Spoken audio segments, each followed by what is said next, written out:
قل إنما حرم ربي الفواحش ما ظهر منها وما بطن বলুন হে রাসূল আপনি বলুন তোমাদের জন্য আল্লাহ তাআলা প্রকাশ্য এবং গোপনে অশ্লীল কাজ খারাপ কাজকে আল্লাহ তাআলা হারাম করে দিয়েছে সুবহানাল্লাহ।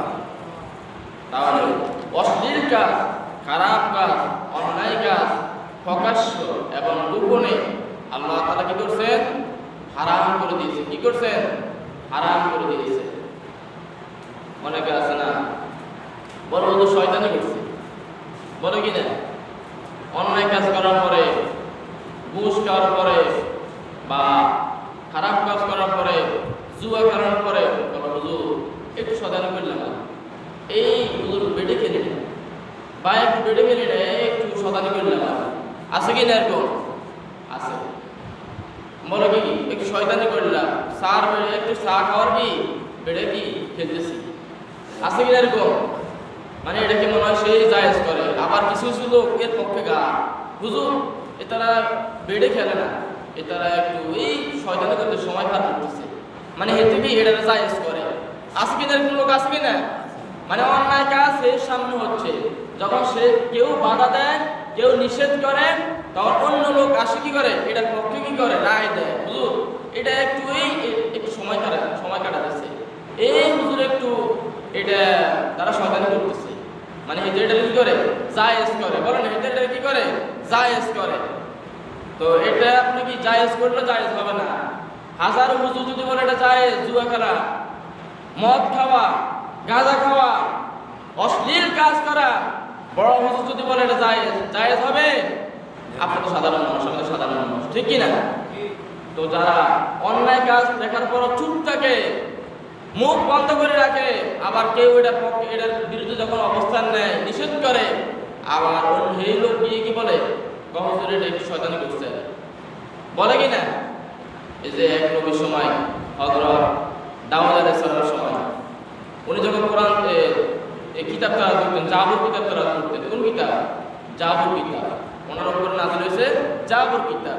জাবুর কিতাব যখন উনি তেলাওয়াত করতেন, তার তেলাওয়াত এত সুন্দর ছিল, তার কণ্ঠ এত সুন্দর ছিল, তার কণ্ঠের আওয়াজে, তার কণ্ঠ তেলাওয়াত শুনে নদীর মাছগুলো, সাগরের মাছগুলো সব পাড়ে চলে আসতো। সুবহানাল্লাহ।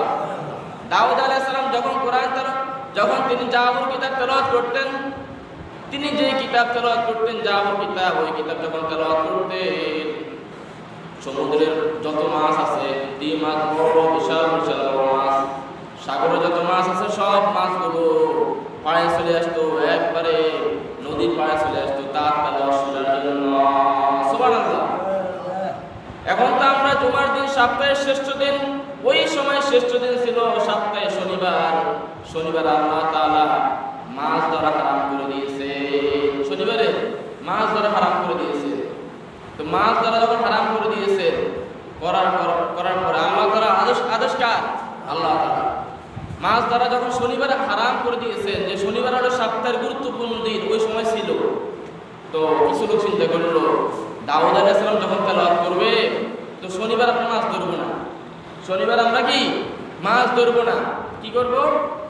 ব্যারিকেড দিয়ে রাখবো, জাল দিয়ে রাখবো, বিভিন্ন বাঁধ দিয়ে রাখবো, ওই মাছ ধরতো না। আল্লাহ কাছে মাছ ধরতো না, মাছ ধরা হারাম শনিবারে। এই জন্য শনিবারে কি করবো? এই বাঁধ দিয়ে রাখবো, জাল দিয়ে রাখবো, বিভিন্নভাবে কি মাছরা আটকে রাখবো, রবিবার আসলে মাছগুলো ধরিয়ে রাখবো। আছে কিনা এরকম লোক? আছে কিনা? মানে তোমার কি কৌশলে কাজ করবো, কি করে কৌশলে এটাকে জায়েজ করে, আছে কিনা? তারপরে এই এক পর্যায়ের লোক, আরেক পর্যায়ের লোক হলো বলে শনিবারে মাছ ধরা যাবে না, জাল দেওয়া যাবে না, কোনো বাঁধ দেওয়া যাবে না, কিছুই করা যাবে না, যে কেউ করবে তাকে ওইখানে কি নিষেধ করবো, বাধা দিবে। এই এক পর্যায়ের লোক। আরেক পর্যায়ের লোক হলো কি, যা আমরা বাঁধও দিব না, মাছও ধরবো না, নিষেধও করবো না, কিচ্ছু করবো না। এরকম লোক আছে কিনা? কথা বলুন, আছে কিনা? তো যারা কিছুই বলে নাই, এই অন্যায় কাজ দেখার পর কিছুই বলে নাই, তারাও অন্যায়কারী। আর যারা শনিবারে বাঁধ দিয়েছে মাছ ধরার জন্য, পরের দিন ধরবে, শনিবারে মাছ ব্যারিকেড দিয়ে রাখবে, জাল দিয়ে রাখবে, বাঁধ দিয়ে রাখবে, এই কৌশল যারা করছে তারাও বানানো হয়েছে। যারা এই কৌশল করছে, এই কাজ করছে, তারাও বানর হয়েছে। আর যারা ওই সময় এই কাজ দেখার পরে চুপ ছিল, মুখ বন্ধ করেছিল, মুখে তালা ছিল, ওরাও বানর হয়ে গেছে। সুবহানাল্লাহ। আর যারা বলছে আমাদের সামনে আল্লাহ তাআলা যখন হারাম করে দিয়েছে মাছ ধরা শনিবারে, কোনো প্রকার মাছ ধরতে দিব না, তারা ছিল কি সত্যের পক্ষে। তারা ছিল কোন পক্ষে? সত্যের পক্ষে। আপনি হয় সত্যের পক্ষে থাকবেন আর নয় সত্যের বিপক্ষে, মাঝখানে কোনো দল নেই। মাঝখানে কোনো কি, আপনি হয় সত্যের পক্ষে আর নয় সত্যের বিপক্ষে, দুইটা দল। কয়টা দল? হয় হক আর নয় বাতিল। হয় হক আর নয় কি বাতিল। কিছু লোক বলে আমি সুবিধা পার্টি, মাঝখানে আছি, আমি কোনো দল করি না, আমি কোনো হকের পথে নাই, আমি কোনো অন্যায়ের পথেও নাই, আমি মাঝখানে আছি। এরকম লোক আছে কি না? মাঝখানে কোনো দল নাই, যেতে বলে আমি চুপ, আমি কোনো দল করি না, কোনো হকের পথেও নাই, বাতিলের পক্ষও নাই, আমি মাঝখানে আছি। এরকম লোক আছে কি না? যেতে বলবো আমি মাঝখানে আছি, হে তো শয়তানের পক্ষের লোক, ঠিক কি না? ওইখান থেকে বোঝা যায় যারা চুপ ছিল যে আমরা কিছুই করবো না, তারাও কি বানর হয়েছে। বানর থেকে কখনো মানুষ হয় নাই, মানুষ থেকে বানর হয়েছে, ঠিক কি না?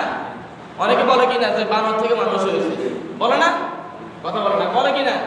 বলছে কি না যে বানর থেকে মানুষ হয়েছে? আসলে কি বানর থেকে মানুষ হয় নাই। ওই সময়ে দাউদ আলাইহিস সালামের সময় মানুষ থেকে বানর হয়েছে। যারা অন্যায় কাজ করছে তারাই বানর হয়েছে, ঠিক কি না? তাহলে কিয়ামতের একটা আলামত হলো যে অশ্লীল কাজ, খারাপ কাজ ছড়িয়ে পড়বে, বেশি বেশি হবে, আর এটার পক্ষের লোক বেশি থাকবে, ঠিক কি না? এরপরে ফিতনা ফাসাদ বেড়ে যাবে। ফিতনা মানে শুধু ফিতনা। আপনি একটু ভালো চলতে চাইলেও কি চলতে সম্ভব হবে না, ঠিক কি না? শুধু ফিতনা, সমাজের সব দিকে ফিতনা। এরপরে মিথ্যা নবীর আবির্ভাব হবে, মিথ্যা নবী। রাসূল কারীম সাল্লাল্লাহু আলাইহি ওয়াসাল্লাম বলেছেন মা কানা মুহাম্মাদুন, আল্লাহ তাআলা বলেছেন মা কানা মুহাম্মাদুন আবা আহাদিন মিন রিজালিকুম ওয়ালাকিন রাসূলুল্লাহি ওয়া খাতামান নাবিয়্যিন ওয়া কানা আল্লাহু বিকুল্লি শাইইন আলীমা। আমি তোমাদের পুরুষদের কোনো পিতা নন, আমি হলাম শেষ নবী, শেষ নবী। সুবহানাল্লাহ। রাসূল সাল্লাল্লাহু আলাইহি ওয়াসাল্লাম বলছে, আল্লাহ তাআলা আয়াত নাযিল করে বলছেন যে আপনি বলেন যে আপনি শেষ নবী, আপনার পরে আর কোনো নবী আসবে না। যদি কেউ নবী দাবি করে সেই নবী হবে ভণ্ড নবী হবে। কি নবী হবে? রাসূল সাল্লাল্লাহু আলাইহি ওয়াসাল্লাম বলছে যে আমার পরে অন্তত 30 জন, কয়জন? 30 জন লোক নিজেকে নবী দাবি করবে। কয়জন লোক? 30 জন লোক নিজেকে নবী দাবি করবে। তখন তোমরা ওদের কাছে কোনো দলিল চাওয়া যাবে না, কিছুই চাওয়া যাবে না, বিনা দলিলে সেই কাফের, বিনা দলিলে সেই ভণ্ড নবী, ঠিক কিনা?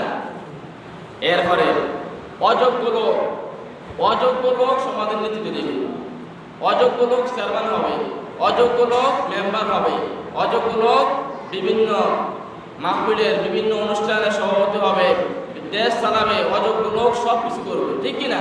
এটা হলো কিয়ামতের আলামত। এটা হলো কি? কথা বলতে হবে। এটা হলো কি? কিয়ামতের আলামত। অযোগ্য লোক কি করবে? সমাজের নেতৃত্ব দেবে, ইউনিয়নের নেতৃত্ব দেবে, ইউনিয়ন চালাবে অযোগ্য লোক। কলেক্টে কলম ভাঙ্গি যায়, আছে কিনা? কথা বলেন না কেন? কলেক্টে কলম ভেঙে যায়, সেই লোক হবে নেতা, সেই লোক সমাজ পরিচালনা করবে, ঠিক কিনা? এক মসজিদে হুজুর নিয়োগ দিবে, বড় আলেম নিয়োগ দিবে, বড় মসজিদ, বুঝলেন নাই? ওনাদের বেতন হবে 50-60 হাজার টাকা, জুমার হুজুর বেতন হবে এরকম। তো ওনাদের ইন্টারভিউ আছে কিনা? বলেন, ইন্টারভিউ আছে কিনা? এখন ইন্টারভিউ নিব কে? যে জানে সেই তো নিবে, ঠিক কিনা? যে জানে সে তো ইন্টারভিউ নিবে। এখন যিনি সভাপতি ও মসজিদের, উনি জীবনে পড়ায় করে নাই, মাদ্রাসা বারান্দা দিয়ে হাঁটে নাই, স্কুলে বারান্দা দিয়ে হাঁটে নাই, কলেজ তো দূরের কথা, ঠিক কিনা? কলেজ তো দূরের কথা, স্কুলে বারান্দাও যায় নাই, মাদ্রাসা বারান্দাও যায় নাই। সেই লোক হলো মসজিদের সভাপতি, ঢাকায় মসজিদের, বড় মসজিদের, কেন্দ্রীয় মসজিদ। তো যখন উনি আলেম নিয়োগ দিবে, জুমার হুজুর নিয়োগ দিবে, এখন উনি নিবে ইন্টারভিউ, উনি নেব কি ইন্টারভিউ। তো এক হুজুরকে জিজ্ঞেস করলে, একজন আলেমকে জিজ্ঞেস করলো, হুজুর আপনি বলেন কিয়ামতের একটা আলামত বলেন, কিয়ামতের কি একটি ছোট আলামত বলেন। হুজুর বলল কিয়ামতের একটা আলামত হলো মূর্খ লোক অযোগ্য লোক, অশিক্ষিত লোক, শিক্ষিত লোকের ইন্টারভিউ নেবে। বুঝলেন নাই? যে হুজুর বলল কি, হুজুরকে যখন প্রশ্ন করলেন, হুজুর আপনি কিয়ামতের ছোট একটা আলামত বলেন, কয়েকটা আলামত বলেন। হুজুর এক নম্বর ধরল কি, যে অযোগ্য লোক, অশিক্ষিত লোক, এরপরে কি যে কিছুই পড়তে পারে না, পড়ালেখা জানে না, অযোগ্য লোক, মূর্খ লোক, সে নেব কি শিক্ষিত লোকের ইন্টারভিউ। সবাই থেকে হুজুর আপনি ইন্টারভিউ পাস লাগবে। আপনি যে একটি আলামত বলছেন আর বলিয়েন না, যে একটা আলামত বলছেন আর বলার দরকার নাই। বুঝলেন নাই? সবাই হচ্ছে কি একবারে কল লিখতে পারে না, সে কি ইন্টারভিউ নিচ্ছে কিয়ামতের আলামত। তো অযোগ্য লোক, অশিক্ষিত, একবারে যে কিছুই পড়তে পারে না, কিছুই জানে না, কোরআনে কিছু জানে না, হাদিসে কিছুই জানে না, সমাজ পরিচালনা করবে কিভাবে কিছুই জানে না, সেই সমাজ চালাবে, সেই ইউনিয়ন চালাবে, সেই জেলা চালাবে। ঠিক কিনা? এটা হলো কিয়ামতের আলামত। বানিয়ে বললাম, দেখে নিন কিয়ামতের ছোট ছোট আলামতগুলো দেখে নিন যে হুজুর কি বানিয়ে বলছি কিনা। এরপরে কিয়ামতের আরেকটা আলামত হলো জ্ঞান উঠে যাবে, জ্ঞান উঠে যাবে। যারা বড় আলেম, যারা গবেষণা করে কথা বলে, বড় আলেম, যাদের কথা শুনে লক্ষ লক্ষ মানুষ, যাদের কথা শোনার জন্য লক্ষ লক্ষ মানুষ, কোটি কোটি মানুষ পাগল হয়ে যায়, যাদের কথা শোনার জন্য, ওদের মৃত্যু হয়ে যাবে, ওরা মারা যাবে, ওরা বেশি বাঁচবে না। ঠিক কিনা? আল্লামা জালাল হোসেন সাঈদী, শহীদ আল্লামা জালাল হোসেন সাঈদী, যুগ যুগ থেকে আরো কয়েক যুগ তাকে মানুষেরা ফলো করবে। ঠিক কিনা? এখন যে সকল আলেমেরা ওয়াজ করে, এরা প্রত্যেকে আল্লামা জালাল হোসেন সাঈদী সাহেবের ছাত্র। সুবহানাল্লাহ। যেমন আলেম ছিলেন, যিনি কোরআন থেকে তাফসীর করতেন, সূরা ফাতিহা থেকে 5 দিন তাফসীর করার পরে বলছে এখনো কিছুই বলি না। সুবহানাল্লাহ। কত বড় আমরা আলেম ছিল, সেই আলেমের মৃত্যু হয়েছে কিনা? আল্লাহ তাআলা তাকে জান্নাতের সর্বোচ্চ মাকাম দান করে, সবার আমিন। যারা বড় আলেম হবে, যারা গবেষণা করে কথা বলবে, যাদের কথা শোনার জন্য লক্ষ লক্ষ মানুষ জীবন দিয়ে শুনতে পাগল হয়ে যাবে, শোনার ইচ্ছে করবে, আমল করতে চাইবে, ওনাদের কি হবে? মৃত্যু হয়ে যাবে। ওনাদের মৃত্যুর মাধ্যমে জ্ঞান উঠে যাবে। ঠিক কিনা? আর জ্ঞান উঠে যাওয়ার পরে মূর্খ লোক, অযোগ্য লোক ফতোয়া দেবে। আছে কিনা? বলেন আছে কিনা? অযোগ্য লোক বিয়ের ফতোয়া দিবে, অযোগ্য লোক তালাকের মাসালা দিবে, অযোগ্য লোক বিভিন্ন মাসাইল দিবে। হ্যাঁ, এই নির্ণয় করো, এই যে মাদ্রাসা পড়ে নাই, স্কুলে পড়ে নাই, কোরআনের কাছে যায় নাই, ওই মনে করেন শুনছে, দুই একটা আন্তাজের উপর বলে দিছে, এই নির্ণয় হবে আন্তাজের উপরে। আছে কিনা? অযোগ্য লোক কি করবে?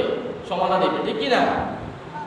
এরপরে মদ পান বৃদ্ধি হবে। কিয়ামতের আরেকটা আলামত হলো কি?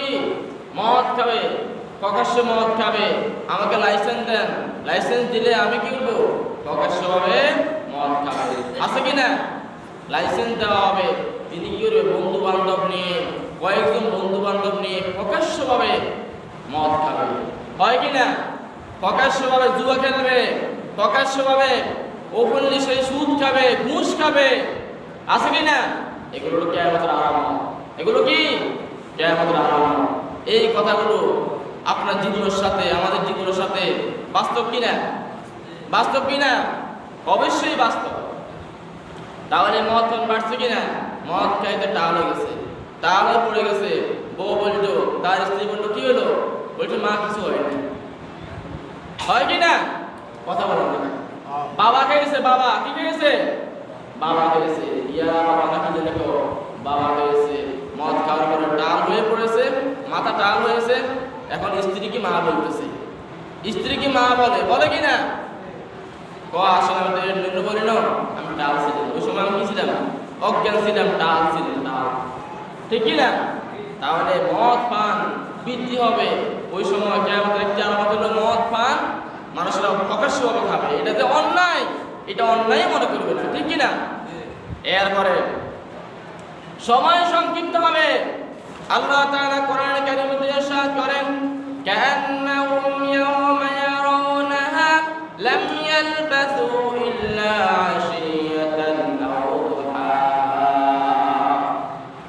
যেদিন তারা তা দেখবে মনে হবে যেন তারা এক সন্ধ্যা বা এক সকাল মাত্র অবস্থান করেছে। সুবহানাল্লাহ।